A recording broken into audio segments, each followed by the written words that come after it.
إلى حضرة نبينا مصطفى محمد صلى الله عليه وسلم وإلى حضرة أهل سلسلة أصولهم وفروعهم من طرق الصوفية كلهم أجمعون سيئوا لله لهم الفاتحة.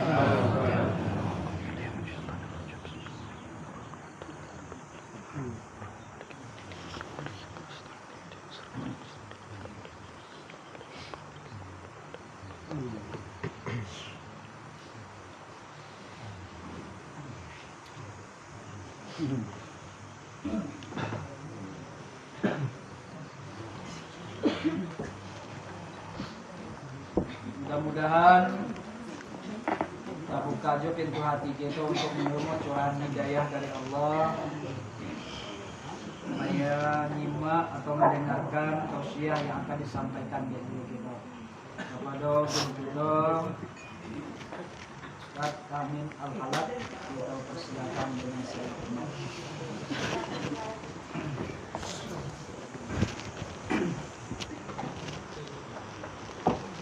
Pak, Pak. Siap.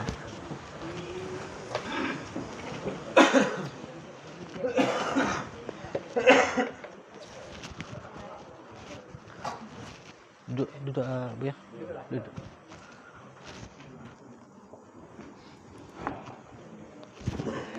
Bismillahirrahmanirrahim.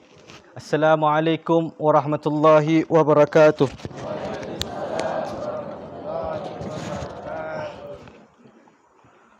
Pakai mic Bu ya? Tak pakai mic. Pakai mic. Bismillahirrahmanirrahim. Alhamdulillah. Jadi Pak.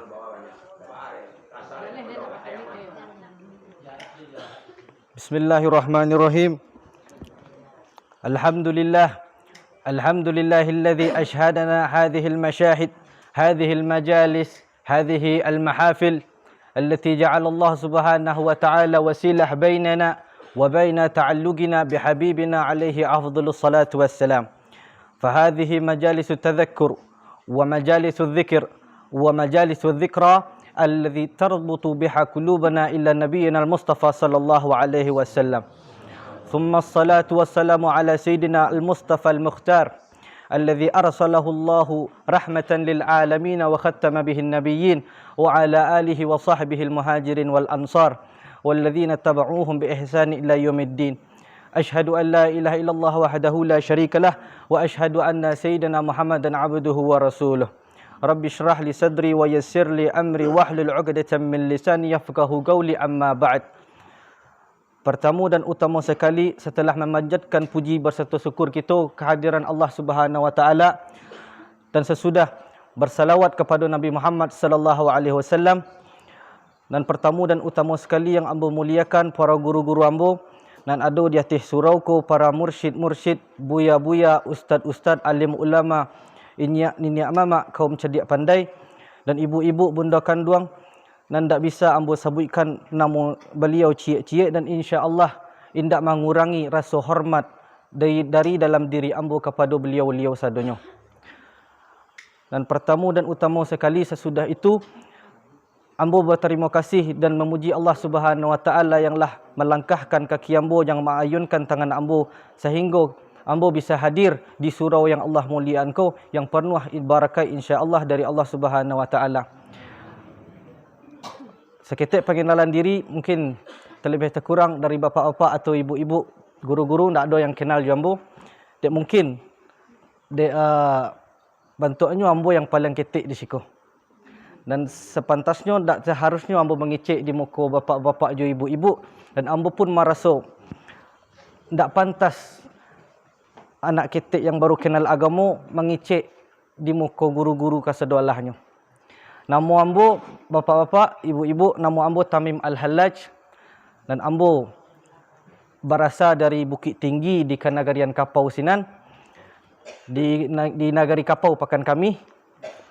Dan sore tadi ambo berangkit dari Bukit Tinggi jo kawan-kawan bertiga orang untuk menghadiri zikir awak yang ada yang kita laksanakan pada malam hari ko. Dan alhamdulillah ambo dari ketek dia suh di ini ambo jo ayah ambo gadang dalam surau tarikat surau tarikat Naqsabandiyah Samaniyah Satariyah, dan alhamdulillah kini pun yang menjadi mursyid yang membimbing jamaah-jamaah di Bukit Tinggi iaitu ayah hamba Buya Fakhruddin Said. Dan dari ketek alhamdulillah yang ambo rasuan ketika ambo digadangkan dibesarkan dalam surau tarikat. Dari ketek ayah-ayah ambo yo ini ambo di atas surau majaan zikir la ilaha illallah la ilaha illallah. Dari ketek kita dididik dalam zikir mode itu setiap sudah sembahyang. Sampai ambo gadang tamai SD ambo tinggal kampung merantau menuntut ilmu ke negari orang. Sampai tahun 2015 ambo baguru ke Jakarta kepada mursyid ambo, murabbi ambo yang bernama Habib Jindan bin Novel bin Salim bin Ahmad bin Jindan di Jakarta. Sesudah tu 3 tahun ambo beraja kepada beliau, baguru kepada beliau. Kiranya Allah bagi ambo kesempatan untuk pai baguru kepada mursyid daripada guru ambo tadi, Al-Habib Jindan, sampai tahun 2009 balik Allah barangkian ambo ke negari Yaman di Arab Sinan, di Yaman yang di provinsi Hadramaut di kota Tarim. Ambo baguru kepada Al-Habib Umar bin Muhammad bin Salim bin Hafid selama 4 tahun. Barangkit 2009 balik dan alhamdulillah pulang sekitar 5 balik hari nan lapih ambo tiba di rumah selama 4 tahun beraja di sini. Dan kiranya bapak-bapak, ibu-ibu dan ambo rasuan semenjak ketik kita berzikir di surau zikir la ilaha illallah. Kiranya sampai ambo di Yaman, kiranya guru ambo Habib Umar bin Muhammad bin Salim bin Hafiz majan hal nan serupa zikir la ilaha illallah. Di Yaman, di negari Tarim, di provinsi Hadramaut, kota Tarim yang dikenal oleh kota ilmu, kota para sufi, kota wali-wali yang banyak di dalamnya dilahirkan wali-wali kekasih Allah. Setiap sudah sembahyang Habib Umar majan zikir la ilaha illallah, Allah Allah Allah, hu. Setiap sudah sembahyang. Yang dinamakan itu dalam tarikat Alawiyah dinamakan zikir al-idrusiyah. Jadi setiap sudah sembahyang minimal zikir la ilaha illallah sebanyak 12 kali. Kalau tersasak mana awak, tersasak sibuk mana, tetap itu diperintahkan berzikir la ilaha illallah minimal 12 kali. Setelah la ilaha illallah Allah Allah Allah Allah. Sesudah tu hu. Dan alhamdulillah dan ambo rasakan pun ketika ambo pai tadi dari Bukit Tinggi ke siko badatak jantung ambo. Rasa perasaan tak lama. Soalnya ambo pai ke siko yang ambo niatkan dalam diri ambo ndak pai mengaji, tapi ndak pai magih ceramah atau magih nasihat karena yang di atas surau ko orang-orang sesepuh guru-guru awak ambo niatkan tadi dari rumah untuk mengambil barakai, untuk menuntut ilmu, untuk duduk di muka orang-orang salih guru-guru awak kasadonyo. Ambo pai dari rumah, alhamdulillah ambo niatkan atas perintah Nabi Muhammad sallallahu alaihi wasallam yang Nabi Muhammad sebutkan dalam hadis jalisul kubara wasailul ulama wa khalitul hukama. Duduklah kalian dengan orang-orang yang besar ketaatannya dan tanyalah para ulama dan bergaullah dan berbaulah dengan orang-orang ahli hikmah. Nabi Muhammad sallallahu alaihi wasallam menyuruh awak kasadonyo umat Nabi Muhammad sallallahu alaihi wasallam untuk mendaki ke orang-orang nan salih, untuk mendaki ke orang-orang wali-wali Allah, ahli-ahli makrifat. Dan Allah Subhanahu wa taala pun kecian dalam Al-Quran, ya ayyuhalladzina amanu taqullaha wa kunu ma'as salihin. Wahai orang-orang yang beriman, bertakwalah kalian kepada Allah dan wa kunu ma'as salihin, dan jadilah bersama orang-orang yang soleh. Dalam ayatku Allah sebutkan dan jadilah bersama orang-orang yang soleh.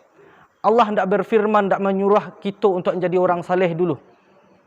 Allah tidak mengicik dalam Al-Quran, jadilah kalian orang saleh. Tak, tapi Allah kician, jadilah bersama orang-orang saleh. Baku Allah sebut bersama, karena kalau setiap mukmin awak mengaku je kekurangan awak ahli maksiat, penuh dosa. Payah awak untuk menjadi orang-orang nan salih. Terlalu sibuk diri awak di dunia. Tapi Allah perintahkan, kalau tak bisa jadi orang salih, jadilah bersama orang-orang nan salih. Duduk walaupun awak penuh kekurangan, tapi duduk bersama orang-orang nan salih. Begitu kecil Allah Subhanahu wa taala di dalam Al-Quran. Dan Nabi Muhammad memerintahkan kita pun untuk duduk dengan orang-orang salih, ahli makrifat, wali-wali Allah. Kerana apa? Awak mengambil nur atau makrifat dari orang-orang salih tadi. Karena orang-orang salih atau orang ahli makrifat adalah orang yang Allah titipkan kepada beliau-beliau cahaya dari Nabi Muhammad, yang mana dalam hati beliau tu adalah terpancar dari nur Nabi Muhammad sallallahu alaihi wasallam yang dapat mendakikan awak kepada Allah Subhanahu wa taala. Al-Habib Ali bin Muhammad Al-Habsyi, salah seorang ulama di Hadramut, beliau mengicikkan, man lam yujalis arif makin fi hayatihi madad umruhu wa huwa ma'dudun minal muflisin. Barang siapa seseorang mukmin yang belum pernah dalam hidupnya sekalipun berduduk berguru kepada orang-orang yang arif, orang yang ahli ma'rifat, orang-orang yang soleh, maka berlalu umurnya dan dia terhitung sebagai orang-orang yang merugi. Jadi para indah ibu-ibu, aku harus ada baguru. Alhamdulillah awak di atas surau dibimbing berzikir di guru-guru awak, buya-buya awak. Supaya kalau awak tak pernah baguru dalam berzikir, lama awak akan sampai kepada Allah Subhanahu wa taala. Duduk sesaat di muka orang-orang arif itu lebih baik daripada ibadah sekian tahun. Syekh Abu Bakar bin Salim, salah seorang ulama di Hadramut, ditarik mengicikkan, jalsah baina yaday arif billah khairun min ibadah 70 sanah. Sekali awak duduk joniat nan tulus, sekali duduk di muka orang nan salih, orang nan wali Allah, nan orang nan dakik diri beliau kepada Allah, sekali awak duduk di muka beliau itu lebih baik daripada awak beribadah 70 tahun. Dek Bapak Ibu, dan orang nan salih tu, orang nan ahli makrifat itu, hati beliau itulah bersinergi bersambung kepada Allah Subhanahu wa taala. Ketika hati seseorang lah dikasihi Allah, lah dituangkan kepada hati orang-orang tu, orang-orang salih makrifat, maka hati itu akan menjadi kuat, bahkan lebih kuat daripada bumi, bahkan lebih kuat daripada gunung, langit dan seisinya. Dek karena apa bapak-bapak dan ibu-ibu? Karena langit je bumi, langit 7 lapis, bumi 7 lapis, gunung-gunung kasadolahnya ketika hari kiamat hancur. Kalau hati-hati orang soleh itu Allah tetapkan untuk jadi abadi di sisi Allah Subhanahu wa taala. Allah kasihi hati-hati orang tu. Sehingga ketika orang-orang masuk neraka kasadolahnya, disebutkan kalau dalam riwayat, kalau orang-orang masuk neraka, dalam neraka tu azab sebagaimana yang awak ketahui, azab di atas neraka tu sangatlah padiah. Dan menjadi musibah di neraka tu adalah api, ular nan memantak, kala jengking, malaikat nan mengazab di dalamnya. Dan ketika orang salih nan diridai oleh Allah dan dikasihi oleh Allah, ketika masuk ke dalam neraka tu, api tu jadi dingin, dan ular tu tadi jadi jinak, dan malaikat tu memberi hormat kepada orang nan masuk, orang salih nan masuk neraka. Dek bapak-bapak dan ibu-ibu, dikecian hati orang nan salih, hati orang ahli marifat, nan Allah agih kekuatan, kekuat di dalamnya tu bapak-bapak ibu-ibu. Ketika masuk ke dalam neraka, neraka tu diazab. Neraka tu, api neraka tu kan tadi mazab orang-orang nan berdosa. Tapi ketika orang salih masuk ke dalam neraka, api neraka tu nan merasakan kesakitan. Dalam hadis, dalam Habib Umar bin Muhammad bin Salim bin Hafiz, guru ambo menyebutkan, "Lau aradallahu ayyu'adziban nar la'adzabahu bin nuril yabqa fi qulubil arifin." Jika Allah Subhanahu wa taala ini ingin mengazab api neraka, ingin mendatangkan kesiksaan atas api neraka, maka Allah akan datangkan hati seorang mukmin, hati orang yang wali-wali Allah ke dalam neraka, sehingga neraka itu merasa kesakitan atau kepedihan. Dalam hadis Nabi Muhammad menyebutkan, "Juz ya mukmin faqad adzani nurak." Berlalulah kalian orang-orang mukmin, karena nur yang di dalam dirimu memberi kesakitan kepada kami kecil api neraka. Jadi api neraka pun merasa tersiksa, langsung padam, langsung dingin atas perintah Allah. Kalau orang sarugo tadi, orang wali-wali tadi kalau masuk ke dalam neraka, padam langsung api neraka bapak-bapak ibu-ibu. Itulah awak kalau duduk bersama orang-orang arif, orang-orang wali Allah, itulah faedahnya. Makrifat yang Allah tuangkan kepada hati-hati beliau tadi. Dan lagi pula, dan kedua, ambo berniat ketika ambo tadi berangkit dari Bukit Tinggi Gasiko untuk menghadiri majlis-majlis ilmu, untuk menghadiri majlis-majlis zikir yang mana Rasulullah perintahkan pula di dalam hadis beliau yang diriwayatkan dalam kitab Al-Adhkar kirangan Imam Nawawi. Beliau menyebutkan, "Idza marartum bi riyadil jannah farta'u." Tatkala kalian menjumpai taman daripada taman-taman surga, maka pergilah ke sana, berkumpullah ke sana, nyemplunglah, masuklah ke dalam taman surga tersebut. Jadi Rasulullah menyuruh awak, memerintahkan awak untuk pergi ke taman-taman syurga kalau awak menjumpai taman syurga tersebut. Kemudian sahabat bertanya kepada Rasulullah, "Wa ma hiya riyadul jannah ya Rasulullah?" Dan apakah taman-taman surga tersebut ya Rasulullah? Qala Rasulullah sallallahu alaihi wasallam, "Hilakudz dzikir." Taman-taman surga adalah kelompok-kelompok halaqah-halaqah zikir, majlis-majlis zikir. Perkumpulan yang disebutkan dalamnya zikrullah, orang-orang yang berzikir kepada Allah. Dan alhamdulillah tadi saya sudah sembahyang mugharib sampai sembahyang isya tadi, awak berkumpul mengingat Allah, berzikir bersama-sama, menyebut nama Allah Subhanahu wa taala, dan itulah yang dinamakan taman dari taman-taman syurga. Guru Ammo Al-Habib Jindan mengecekkan, Al-Habib Jindan bin Naufal bin Salim bin Ahmad bin Jindan mengecekkan, kalau misalkan kita sedang ada di taman-taman syurga, di majlis-majlis zikir tadi, ada orang telefon dan menelefon awak. Tiba orang mana telefon awak, awak kecian, orang bertanya, "Di mana kini?" Awak kecian, "Ambo sedang di taman-taman syurga." Awak kecian mana itu jawabannya? "Di mana kini?" Kawan bertanya, "Ambo sedang di taman-taman syurga." Kawan tadi nak percaya, "Awak kini di dunia, aku baki di taman syurga." "Wallahi ambo sedang di taman-taman syurga. Demi Allah, ambo kini sedang di taman-taman syurga." Maka orang tu ndak baduto atas sumpahnya tadi. Ndak wajib no membayar kafarat dando atas sumpahnya tadi. Dia orang tu ndak baduto. Dia orang tu memang sedang ada di taman-taman syurga. Dia hadis Nabi Muhammad sallallahu alaihi wasallam. Nabi Muhammad dan mengecekkan surang kalau kelompok-kelompok zikir di dalam majlis zikir yang disebutkan nama Allah Subhanahu wa taala beramai-ramai, itu adalah taman daripada taman-taman syurga. Jadi kini bapa-bapa, ibu-ibu, ada kelompok orang nan baru tiba kini baraja cik hadis 2 hadis, hafal 3 ayat 5 ayat, nan tak tahu penjelasan hadis-hadis jo ayat tu, baru membaca 3 ayat lah mengecekkan berzikir sama-sama bid'ah sasik. Berzikir sama-sama itu adalah bid'ah. Fakullu bid'atin dalalah, fakullu dalalah binnar. Orang yang zikir sama-sama, mado nabi jo sahabat-sahabat sesudah sembahyang baca zikir sama-sama. Subhanallah. Nabi itu sudah sembahyang subhanallah, subhanallah, alhamdulillah. Tak ada la ilaha illallah sama-sama dah.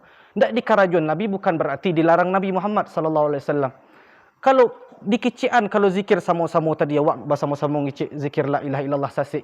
Dan mungkinkah awak kaji secara logika, awak mungkinkah orang yang membaca la ilaha illallah itu sasik masuk neraka? Manakah mungkin? Yang awak sebut la ilaha illallah bekau masuk neraka? Maka mungkin. Berarti Imam Nawawi mengecekkan dalam kitab Syarah Al-Azkar, hadis dan cik tadi dan mengecekkan Nabi Muhammad mengecekkan majlis zikir adalah taman-taman dari syurga, itu adalah satu hadis kok lah jadi sebagai dalil orang nak mengecekkan kalau zikir sama-sama itu sasik. Dalam hadis qudsi pun Allah Subhanahu wa taala mengecekkan dalam hadis qudsi, akicik Allah, "Ana inda dhanni abdi bi."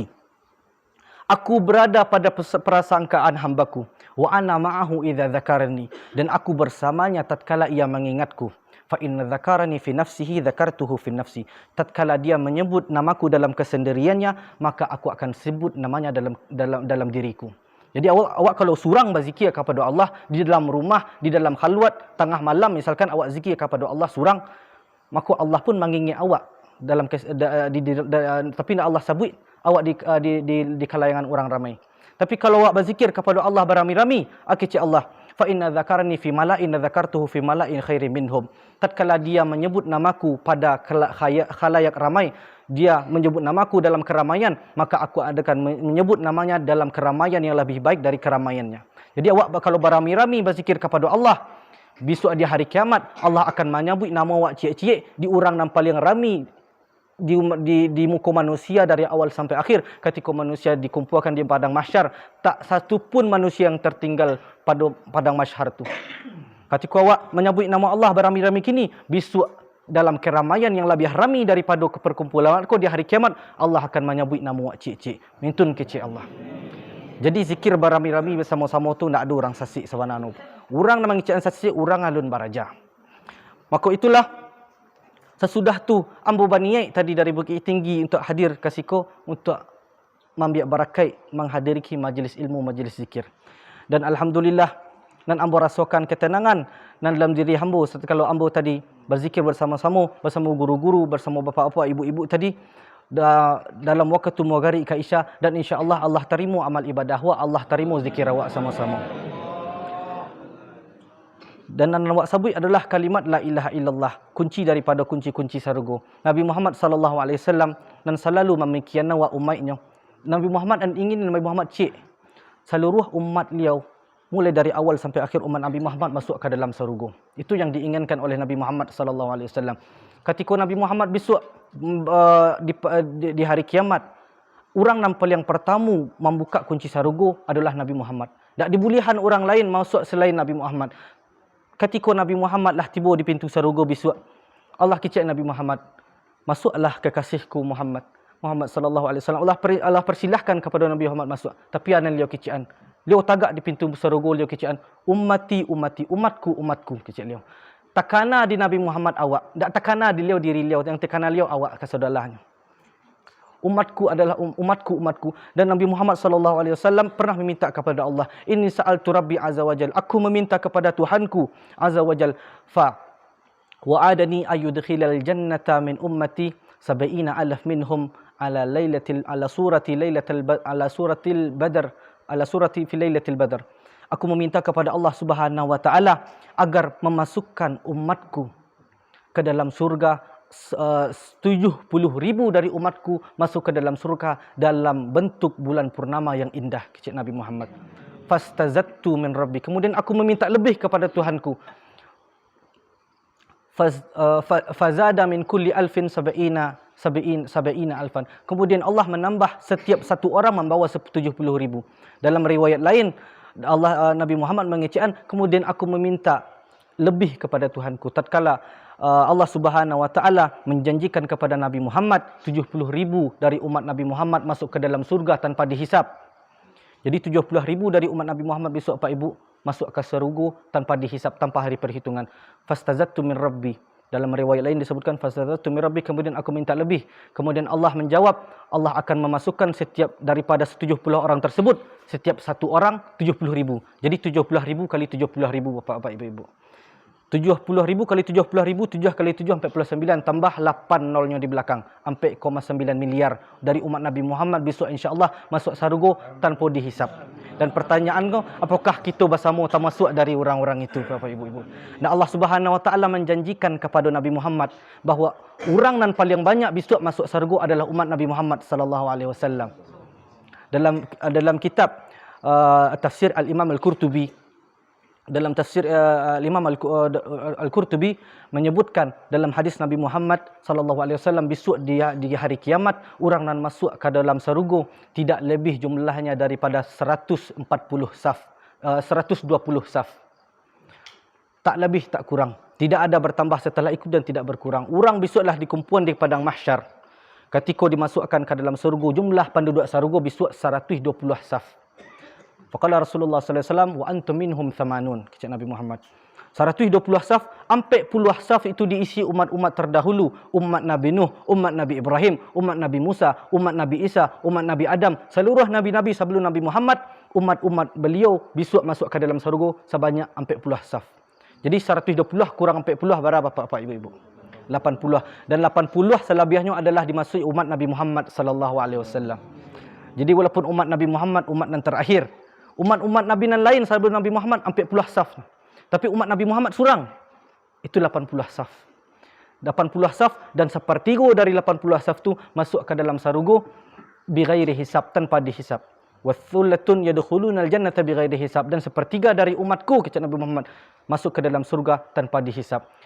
Nabi Muhammad pernah diriwayatkan Sayyidina Abdullah ibnu Mas'ud radhiyallahu anhu dalam hadis menyebutkan kunna ma'a Rasulullah sallallahu alaihi wasallam, tatkala kami bersama Rasulullah sallallahu alaihi wasallam fi kubbatin nahwan min arba'in, di dalam suatu tempat yang jumlah kami tatkala itu lebih kurang 40 orang. Faqala Rasulullah sallallahu alaihi wasallam, ataradawna an takuna ruba'a ahli jannah, apakah kalian ingin menjadi seperempat ahli surga atau penduduk surga? Nabi Muhammad mengecek kepada sahabat-sahabat beliau, apakah kalian ingin menjadi seperempat penghuni surga? Faqala sahabah, na'am. Betul ya Rasulullah, kami menginginkan hal tersebut. Ataradawna an takuna thulutha ahli jannah, apakah kalian menginginkan menjadi sepertiga penduduk bumi, penduduk surga? Para sahabat mengatakan, na'am ya Rasulullah. Ya Rasulullah, kami menginginkan. Walladzi nafsu Muhammad biyadihi, dan demi Muhammad yang jiwanya berada di tangan Allah Subhanahu wa taala, inni la arju an takunu nisfa ahli jannah, sesungguhnya aku menginginkan kalian menjadi setengah daripada ahli surga adalah jadi umatku dari umat Muhammad sallallahu alaihi wasallam. Jadi kalau awak bandingkan, Nabi Muhammad pernah menyebutkan di dalam hadis, dalam hadis yang sama yang diriwayatkan Sayyidina Abdullah ibn Mas'ud, wa innaha la yadkhulunaha illa nafsun muslimah. Sesungguhnya surga tersebut tidak dimasuki kecuali orang-orang yang Islam, orang-orang yang beriman kepada Allah Subhanahu wa taala. Wa innakum fiha kasya'ratil bayda fi jildil thawril aswad. Dan perumpamaan kalian orang-orang muslim, kata Nabi Muhammad, dibandingkan perbandingan kalian dengan perbandingan orang-orang kafir seperti bulu-bulu putih yang terdapat di bulu sapi yang berwarna hitam. Jadi awak bapak-bapak, ibu-ibu, misalkan awak rayu haji ingin menyembelih kurban, cuba awak kandaan sapi atau bantiang nan warna nu hitam polos. Ketika didatangan bantiang hitam tadi, dari jauh nu nampak hitam ke saudara, tak ada bulu-bulu putih. Tapi kalau awak caliak dari rakit, pasti ada bulu-bulu putih seketik. Bulu-bulu putih kalau awak sabut itu uban atau la'a namanya, pasti ada bulu-bulu putih seketik selain bulu hitam. Dan perbandingan orang nak masuk neraka je masuk surga, bulu putih tu adalah kita anggap orang-orang muslim dan bulu hitam tadi orang-orang kafir. Jadi orang-orang muslim, orang-orang mukmin dan masuk surga itu lebih seketik. Atau dalam kata lain, orang nak masuk neraka lebih banyak daripada masuk surga. Itu perbandingannya kata Nabi Muhammad. Seperti bulu-bulu putih yang berada di sapi atau di kerbau yang berwarna hitam, kata Nabi Muhammad. Dan pertanyaannya, apakah awak lah termasuk insya-Allah dari golongan itu atau tidak? Kalau awak cari amal ibadah awak perhatian atau awak merenungi kalau ibadah awak, amalan awak penuh dosa. Awak penuh kekurangan. Awak terlalu sibuk je pitih. Awak terlalu sibuk je dunia. Hati awak kumuh. Ada iri, ada dangki, ada penyakit-penyakit hati dan mengambil awak kepada Allah Subhanahu wa taala. Hijab awak daripada Allah Subhanahu wa taala terlalu banyak. Tapi baca awak masuk surga kalau amal ibadah awak merdeka. Nana awak aruan cik kecuali kecintaan kepada Nabi Muhammad sallallahu alaihi wasallam. Seorang sahabat pernah sekali ketika Nabi Muhammad khutbah Jumat, seorang sahabat dari Badui, dari pedalaman Arab. Pas mendengar Nabi Muhammad khutbah, tagak sahabatku. Mata sa'ah. Wahai Nabi Muhammad, wahai Rasulullah sallallahu alaihi wasallam, kapan itu hari kiamat? Bertanya sahabatku bila hari kiamat. Ajab Nabi Muhammad, wa ma'adatta laha. Kenapa engkau bertanya tentang hari kiamat?